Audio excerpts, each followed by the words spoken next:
Аяулы да қымбатты Мунипа жеңгемізді бүгінгі 63 жасқа толған туған күнімен шын жүректен құттықтаймыз. Сізге зор денсаулық, ұзақ ғұмыр, қажымас қайрат тілейміз. Отбасыңыздан ынтымақ, басыңыздан бақ таймасын. Көңіліңіз ғұмыр бойы көтеріңкі болып, өмір айдында қайғы мұңды білмей, еркін жүзе беріңіз. Дос жаран мен туған туыс алдында абыройыңыз әрдайым артып, аңсаған арманыңыздың асуларына жете беріңіз. Мерекеңіз құтты болсын, жеңешем, көңіліңді әсем әуен тербеткен, шаттығымен қуанышқа бөлесін, ақ жеңешем бұл мерекең кеп жеткен. Өзіңізбен ортамыз жайма шуақ, өзіңізден аламыз жанға қуат, асыл жеңгем, ақ жеңгем сен аман бол, өзің жайлы жүрейік біздер жырлап деген ізгі тілектермен Асылбек пен Бибісара, Серік Гүлмария Алихан және Жомарт Айбар шын жүректен құттықтайды.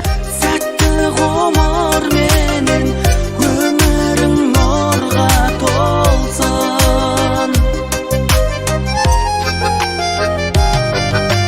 Асықпай аса, тек алға баса, мәнді де сәнді бір ғасыр жаса, тұрғанша қала